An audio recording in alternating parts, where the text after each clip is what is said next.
अस्सलामुअलैकुम दोस्तों, क्या हाल चला है। एक तो ब्रेकिंग न्यूज़ है जी ओमान में ईद की नमाज़ के हवाले से, और दूसरी आप देख ही सकते हैं कि हम जो है मकतब में हैं।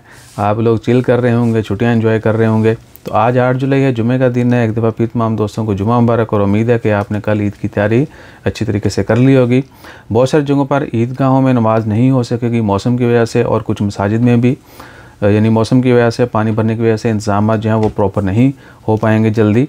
लिहाजा बड़ी मसाजिद जिनमें जुमा होती है, यानी जुमा मसाजिद जो है वहाँ पर नमाज ईद होगी। मिनिस्ट्री ऑफ रिलीजियस डेवलपमेंट की तरफ से जो है अनाउंसमेंट कर दी गई है कि जितनी भी जुमा मसाजिद हैं वहाँ पर नमाज की ईद की नमाज़ होगी। लिहाजा आपने अपने करीब जहाँ पर भी आप जुमा नमाज अदा करते हैं वहाँ पर कंफर्म कर लीजिए कि वहाँ पर कितने बजे ईद की नमाज़ अदा की जाएगी। बहुत सारी जगहों पे हमने भी चेक किया है, कुछ दोस्तों ने भी कंफर्म किया है। 6 बजे जो है, पौने 6 बजे जो है वो तकबीरात शुरू होंगी, और 6 बजकर कुछ मिनट पर ये 6 बजे ईद की नमाज वो अदा कर दी जाएगी। तो लाजमी तौर पर पहले से चेक कर लें कि कितने बजे नमाज ईद होगी। और उससे पहले आपको ये भी बता दें कि फ़जर की नमाज़ भी पढ़नी भाईजान।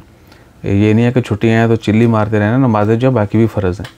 ईदें जो नमाज़ें वाजिब हैं, लेकिन बाकी जो हैं वो फ़र्ज़ हैं, तो वो नमाज़ें भी पढ़नी है। अराउंड 4 बजे जो है, सुबह 4 बजे फ़जर की अज़ान होती है। 4:30 या इसके आगे पीछे जो है बहुत डिफरेंट हो सकता है टाइम जो है जमात का। तो जमात के साथ नमाज अदा कीजिए, बाद में ईद की तैयारी कीजिए, क्योंकि ईद की नमाज़ आपको पता है हमेशा जल्दी होती है इधर, और मेरे ख्याल से ये बड़ी अच्छी बात है।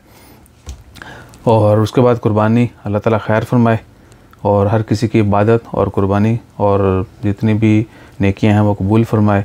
हज जिन लोगों ने अदा किया, ईदें जिनकी ईद हो गई, अल्लाह ताला उनकी इबादत और उनकी कुर्बानियाँ कबूल फरमाए। सबके लिए दुआ कीजिए। जज़ाकल्लाह। अल्लाह हाफ़िज़।